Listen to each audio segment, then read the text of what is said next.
Dans cet épisode, je vais vous parler de ce fameux pantalon fendu à l'arrière, donc des bébés chinois, et aussi bien des couches jetables notamment que nous avons en Occident. Je réponds à vos questions en vous présentant la Chine et le chinois tels que je les vois et tels que je les vis. Bienvenue dans la Chine, le chinois, comment c'est vraiment.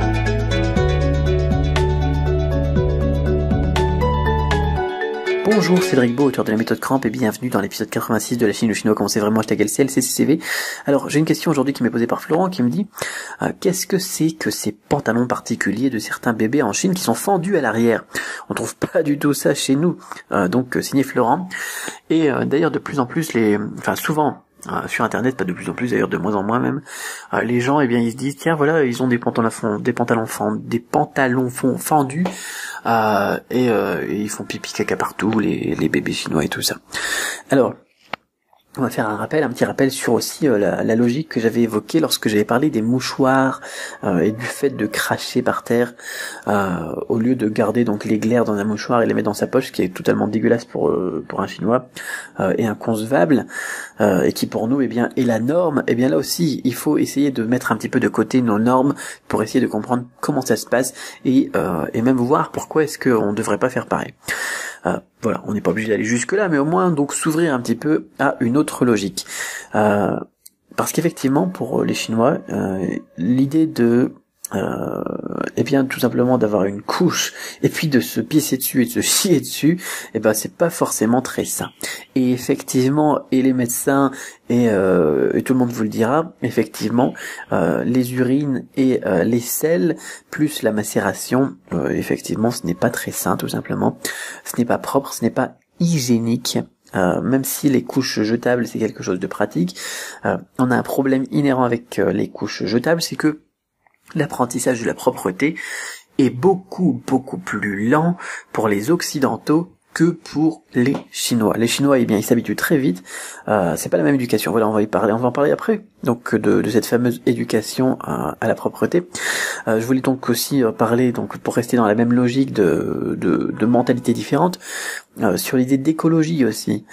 C'est beaucoup plus écologique de pas avoir 300 kilos de déchets par an avec des couches lavables, ou bien alors 1 tonne de déchets avec des couches jetables. Effectivement, c'est beaucoup plus écologique à la chinoise, tout simplement, pas de couches, et c'est beaucoup plus économique aussi. Parce que quand on va payer 1000, 2000, 3000 euros, d'ailleurs je sais même pas combien est-ce qu'on dépense en couches, c'est un truc de malade, mais en plus là j'ai une petite fille là, c'est un truc de fou. C'est beaucoup plus économique de ne pas avoir de couches que d'en avoir tout simplement à acheter par paquet, et vraiment oui, on va reparler aussi de l'écologie après, mais voilà. Il faut donc noter effectivement pourquoi est-ce que c'est comme ça. Tout simplement parce que c'est pas la même éducation à la propreté. Le fait de pas avoir de couches, de pas avoir à déshabiller, les enfants apprennent à dire plus vite. On apprend à repérer plus vite quand ils doivent aller faire leurs besoins. Alors bien évidemment, parfois il y a des accidents dans la rue, dans les magasins, etc. Et parfois ça fait des scandales et tout ça. Mais dans la plupart des cas, c'est effectivement très efficace comme type d'éducation à la propreté.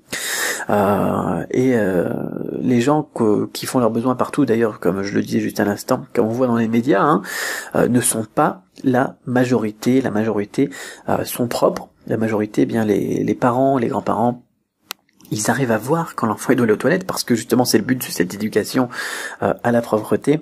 Et du coup, ils font pas faire ça n'importe où. Après, on a d'autres parents. Je vous reparlerai bien d'ailleurs des fameux parents que j'ai pu rencontrer dans l'avion pour rentrer en Chine là, qui sont pas du tout les mêmes genres de parents et qui malheureusement font beaucoup de mal à l'image des autres Chinois, parce qu'il suffit d'une personne, d'un parent comme ça dans tout un avion, donc sur 200 et quelques personnes je suppose, pour ternir complètement l'image qu'on a des Chinois, et c'est bien malheureux. Voilà. Alors encore une fois, regardez aussi 50 ans en arrière. Moi j'aime bien faire des comparaisons comme ça sur la Chine d'aujourd'hui par rapport à nous il y a 50 ans, et au final on retrouve souvent des choses semblables. D'ailleurs, les couches jetables que tout le monde prend pour règle, pour norme, et on dit voilà, ils devraient faire comme ça maintenant, ils sont fous ces Chinois. Les couches jetables que l'on a donc en Europe, ça date de 1960 à peu près, je pense. Les fameuses Pampers, les P&G, etc. Et elles ont été imposées à l'Europe et aux États-Unis à grands coups de marketing, mais au final c'est même pas la norme pour le reste du monde, c'est juste pour nous Européens, enfin occidentaux, voilà. Donc en plus d'ailleurs on a en Europe un retour aux couches, aux culottes lavables qui se fait ressentir depuis les années 90, donc à peu près 20-25 ans, où on s'est rendu compte effectivement que c'était une mauvaise idée parce que les gens ils se sont demandé, voilà, est-ce qu'il est utile, est-ce qu'il est sage d'employer 12 milliards de litres de pétrole et plus de 250 000 arbres juste pour les États-Unis et juste pour une année pour fabriquer des couches jetables, donc qui finissent en plus après en haut donc des décharges donc d'ordures qui sont déjà surchargées. Parce que ça c'est marrant aussi, on va se dire ouais les Chinois c'est des enfoirés de pollueurs, voilà c'est les plus pollueurs du monde, etc. Effectivement ils sont très polluants, etc. Mais quand on va se dire voilà oui mais si toi tu faisais ça aussi autrement, comme notamment donc les couches quitte à remettre un petit peu en cause eh bien ta culture, hein, je me le dis à moi en même temps, hein, tu serais aussi eh bien beaucoup moins pollueur, parce que là les tonnes et les tonnes et les tonnes de déchets, ça c'est les milliards de tonnes d'ailleurs de déchets qui s'accumulent à cause d'un concept marketing et culturel qu'on a imposé depuis seulement 50 ans, c'est quand même c'est quand même un petit peu olé olé quoi. Et on se permet de dire voilà les Chinois ils sont dégueulasses, ils devraient mettre des couches, les Chinois ils sont dégueulasses, ils devraient pas cracher comme ça. C'est voilà encore une fois bon c'est pas forcément une bonne idée de dire voilà ils devraient faire comme nous pour certaines choses. Voilà, il faut le noter tout simplement. Encore une fois, hein, vraiment moi le truc le plus important que je pense à noter sur le fait de pourquoi est-ce qu'ils utilisent ces pantalons particuliers hein, qui sont fendus à l'arrière et pourquoi est-ce qu'on devrait peut-être l'envisager, c'est au niveau eh bien santé tout simplement, hein, pas de contact avec l'urine, pas de contact avec les selles, ni de remonter d'ailleurs des selles vers le sexe on va dire de l'enfant. Parce que les germes qui sont dans les selles, quand elles vont aller, vous avez bébé, il s'est chié dessus, excusez-moi le terme, hein, et il commence à bouger un petit peu dans tous les sens, il en a partout après, les germes des selles qui vont auprès donc du sexe de l'enfant, ça donne lieu à des inflammations, à des douleurs, à des maladies qu'on pourrait éviter. Alors c'est sans parler non plus des plastiques et tout ça qu'il y a dans les couches, hein, parce qu'elles sont pas toutes biodégradables, et même celles qui sont dites biodégradables, elles ne le sont pas complètement au final.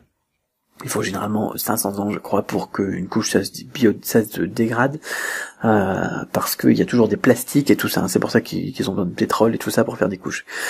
Donc tous ces matériaux plastiques et chimiques, hein, qui sont cancérigènes et tout ça en plus donc des inflammations, en plus de la macération, en plus des rougeurs aussi, des brûlures, hein, parce que quand vous chiez dessus, quand les enfants se font dessus et qu'on les change pas tout de suite, eh bien ça brûle, c'est horrible. Voilà, tout ça c'est des choses qui sont évitées tout simplement, voilà, par le port de ce fameux pantalon à la chinoise. Et même j'ai déjà vu des articles en France de presse qui commençaient à dire voilà, et si on envisageait à la place donc des couches jetables, et plutôt que de dire voilà on va s'orienter vers les couches lavables, pourquoi ne pas envisager la solution à la chinoise qui est ce fameux pantalon, et ça me fait plaisir de voir ça dans la presse et dans les médias, parce que effectivement on a fait un choix qui est un très bon choix marketing pour les grandes marques de couches, mais qui est pas forcément le meilleur choix pour nos enfants. Alors oui, vous allez me dire c'est pas pratique et tout ça, mais est-ce que c'est pas un petit peu égoïste aussi de se dire voilà, c'est pas pratique de changer son enfant parce que il va aller à la selle tous les 3 heures, tous les 4 heures, et de se dire tout simplement parce que c'est pas pratique, et bien on va le laisser souffrir, on va le laisser avoir des inflammations, on va le laisser tomber malade. C'est peut-être un petit peu aussi égoïste, hein, pour pas parler juste d'économie, pour pas parler juste d'environnement, pour pas parler juste de culture. Est-ce que aussi on devrait pas peut-être faire un petit peu attention à la santé de nos enfants? De ce côté-là, ça peut être aussi une idée à creuser. Donc au niveau de ce fameux pantalon qui effectivement voilà il choque, hein, il surprend. Ça surprend beaucoup quand vous allez en Chine les premières fois. Moi, je m'en souviens, ça m'a marqué. Voilà, j'ai été choqué. Effectivement, tu les vois comme ça, les fesses presque à l'air, et puis avec leur fameux pantalon bizarre qui a un trou énorme. Mais au final, voilà. Au final, est-ce que c'est nous qui avons raison de dire c'est plus propre d'utiliser des couches jetables?